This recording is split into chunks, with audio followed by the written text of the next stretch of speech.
Hello guys, स्वागत है आप सबका। तो आज हम बात करेंगे अदानी ग्रीन एनर्जी की 1020 के आसपास की क्लोजिंग रही। आगे कहाँ जा सकता है वो देखेंगे, और इसकी इंस्ट्रक्टिव वैल्यू या फेयर वैल्यू कहाँ कितनी है वो देखेंगे। 2000 प्लस तक है या नहीं वो देखेंगे। और ऐसी जानकारी के लिए देखिए सब्सक्राइब जरूर कर लें हमारे चैनल को। इसके ऊपर हम डेली टेक्निकल चार्ट और F&O के अंदर एनालिसिस करते हैं। कल इसके ऊपर एनालिसिस करेंगे F&O की पूरे हफ्ते की, तो वो वीडियो भी ज़रूर देखिएगा। परसों इसके फंडामेंटल की हम एनालिसिस करेंगे। काफ़ी ज़्यादा इसके ऊपर रिक्वेस्ट आ रही है, तो सब्सक्राइब ज़रूर करें। सिर्फ आपको नीचे का सब्सक्राइब का बटन ही दबाना है। दूसरे वीडियोस भी ज़रूर देखें। इस वीकेंड को कुछ ऐसे स्टॉक्स होंगे जिसके अंदर आने वाले हफ्ते में तेज़ी की पॉसिबिलिटी हो सकती है, तो ऐसे स्टॉक्स भी हम शेयर करेंगे। तो अपने ग्रुप के अंदर शेयर भी ज़रूर करा करें।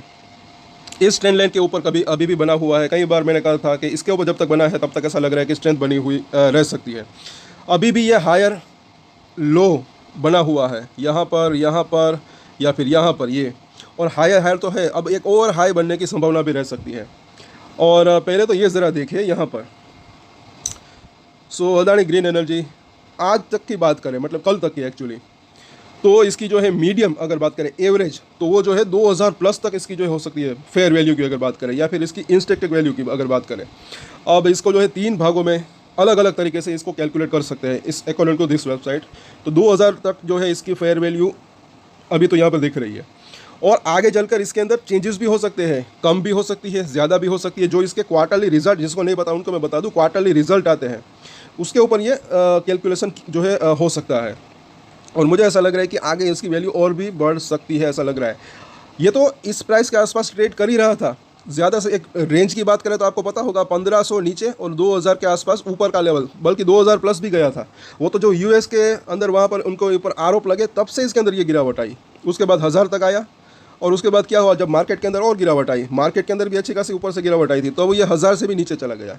तब यूएस के अंदर इनको अगर राहत मिल जाती है, जिनकी संभावना हो सकती है, तो मुझे ऐसा लग रहा है कि पहले ये, क्योंकि 1000 के आसपास टूटा, 2000 से 1000 के आसपास गया, तो ये उसमें 50% की रिकवरी हो सकती है, यानी कि 1500 तक जाने की संभावना तब हो सकती है।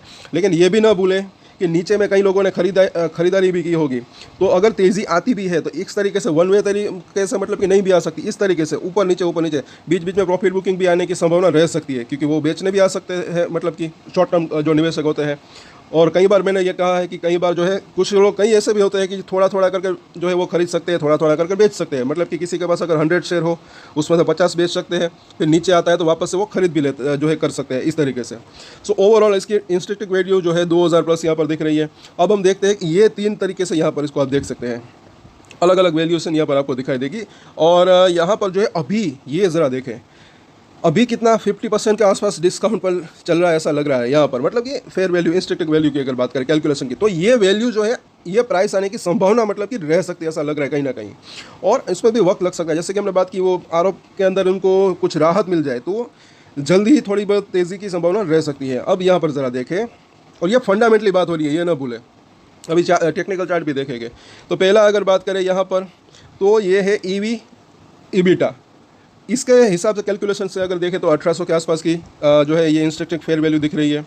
और EV सेल्स यानी कि उसका रेवेन्यू, तो वो अगर देखें उसके कैलकुलेशन करें तो 2100 रुपये के आसपास। और प्राइस टू सेल्स अगर बात करें तो वो जो है 2000 प्लस 2009 के आसपास की इसकी फेयर वैल्यू दिख रही है।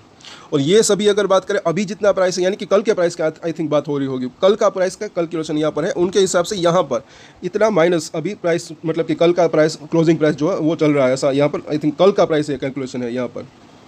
तो इन सभी, और इनकी मीडियम कितनी है एवरेज तीनों की मिलाकर, तो वो इतनी यहाँ पर दिख रही है, जो कि 2000 के आसपास है। सो ओवरऑल ये प्राइस आने की संभावना रह सकती है, ऐसा लग रहा है। अब इसके चार्ट के ऊपर चर्चा करते हैं। तो यहाँ पर अगर देखें तो 1018 के आसपास की क्लोजिंग रही। बुलिंजर बैंड ऊपर नीचे सिकुड़ गया। पहले हमने देखा था वीकली चार्ट में भी, जब हिस्ट्री के अंदर ऐसा होता है तब जो है या तो ब्रेकआउट या तो ब्रेकडाउन होता है। तो यहाँ पर भी अगले हफ्ते ये चीज़ होने की संभावना रह सकती है। सो कल की वीडियो देखना ना भूलें। कल हम F&O के अंदर डिटेल में चर्चा करेंगे, और एक ही वीडियोस के अंदर सभी बातें बताता जो है एनालिसिस करना थोड़ा मुश्किल हो जाता है। यहाँ पर अगर देखें तो ये ऊपर नीचे ये सिकुड़ रहा है, तो अभी या तो ब्रेकआउट या तो अगले हफ्ते ब्रेकडाउन होने की संभावना रह सकती है। बस मार्केट का साथ रहा तो अब ऊपर जाने की संभावना रह सकती है। और यहाँ पर जो है लेवल्स भी हम देखेंगे। पहले तो जो है ऊपरी लाइन अब काफ़ी नीचे आ चुकी है 1040 के आसपास, उसी लेवल के आसपास तो एक बार हाई भी बनाया था। मिडल लाइन भी 1000 के आसपास पहुंची है, तो सपोर्ट ऊपर खिसका है, और उसके नीचे का ये सपोर्ट भी काफ़ी ऊपर खिसक चुका है 950 के आसपास का जोन। और यहाँ पर अगर देखें तो ये 3 दिन से जो MACD का बेरिश क्रॉसओवर चल रहा था, आज जो है गुलाबी कलर का एक बार बना है। तो मुझे ऐसा लग रहा है कि अगर ये 1040 को क्रॉस कर देता है तो इसके अंदर एक जो है एक बुलिश क्रॉसओवर हो सकता है, उसके बाद एक और तेज़ी की संभावना रह सकती है। और यहाँ पर हम देखें RSI तो वो भी जो है 60 के आसपास पहुंच चुका है, ये भी अच्छा रह सकता है। जिनको नहीं पता उनको बता दूं कि अगर ये 30 के आसपास आता है या फिर उसके नीचे जाता है तो एक बाउंस बैक की संभावना रह सकती है। अगर ये 60 प्लस भी चला जाता है तो भी अच्छा रह सकता है फिर, क्योंकि इसका पूरा नाम ही है रिलेटिव स्ट्रेंथ इंडेक्स। तो स्ट्रेंथ जो है वो लौटी है, वो ज़्यादा हुई है, ऐसा जो है कह सकते हैं। तो भी एक तेज़ी की संभावना और हो सकती है, ऐसा लग रहा है कहीं ना कहीं। तो ये 60 के आसपास पहुंचा है, इसके ऊपर चला जाता है तो भी अच्छा रह सकता है, वहाँ पर टिके तो। फिर एक बायस वो एक्टिव हुए, ऐसा मतलब कि मान के चल सकते हैं। अब 1018 का प्राइस है, थोड़ा सा जूम करके ये ट्रेंड लाइन को आप देख सकते हैं। तो यहाँ पर जैसे कि मैंने बात की कि अभी भी हायर लो भी जो है यहाँ पर दिख रहा है। ये लो जो बना था ये उससे लो थोड़ा सा हायर बना था, और उसके बाद जो है ये लो बन गया। अब इसके ऊपर जब तक है तब तक ऐसा लग रहा है कि स्ट्रेंथ बनी रह सकती है। ये आई थिंक 985 के आसपास का लो बना था, तो इसको जो है नोट करके रख सकते हैं। जब तक इसके ऊपर है तब तक ऐसा लग रहा है कि स्ट्रेंथ रह सकती है, और ये लेवल बस क्रॉस कर दे फिर 1100 तक जाने की संभावना रह सकती है। उसके बाद भी हम पूरे हफ्ते की बात करेंगे कल के दिन। और यहाँ पर एक चीज़ है कि ये एक लेवल है अभी 25,000, और कई लोगों का सवाल होता है कि मार्केट के अंदर तो आज अच्छी खासी तेज़ी है, इसके अंदर क्यों नहीं आई। तो दोपहर के वाले वीडियो में भी मैंने बोला था कि 25,200 ये एक जो है एक हर्डल अभी मुझे लग रहा है। आपने देखा होगा यहाँ पर से कई बार निफ्टी पाछड़ जो है पीछे आया है यहाँ से नीचे, और कई बार तो ये लेवल ब्रेकआउट यहाँ से होता है तब मुझे ऐसा लग रहा है कि मार्केट के अंदर एक नया हाई बनने की संभावना रह सकती है। तो ये लेवल ब्रेक होता है तब इसके अंदर मुझे ऐसा लग रहा है कि एक अच्छी तेज़ी की संभावना रह सकती है। फिलहाल जो है हम सपोर्ट और रेजिस्टेंस देखें तो 1018 के आसपास का प्राइस है। तो यहाँ पर जो है पहला इसका सपोर्ट एरिया 1000, उसके बाद जैसे कि हमने देखा 985 के आसपास का जोन, वहाँ पर इसने लो बनाया था। तो ये जो है शॉर्ट टर्म के अभी नज़दीकी सपोर्ट दिख रहे हैं। और दूर के सपोर्ट की बात करें तो वो 940 और 900 का जोन यहाँ पर है। और रजिस्ट्रेशन की बात करें तो बस पहला रजिस्ट्रेशन जो है 1040, बस ये लेवल पार कर दे फिर मुझे ऐसा लग रहा है कि एक शॉर्ट कवरिंग रैली के चलते इसके अंदर 1100 तक का प्राइस आने की संभावना रह सकती है।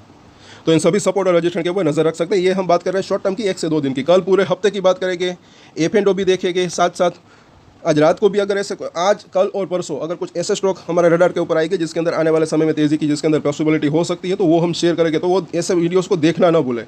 और अगर आपको कुछ ऑनलाइन प्रोडक्ट्स बाय करने हैं तो अच्छे खासे प्रोडक्ट्स हैं नए, वीडियो को टच करके यहाँ पर आप विजिट कर सकते हैं।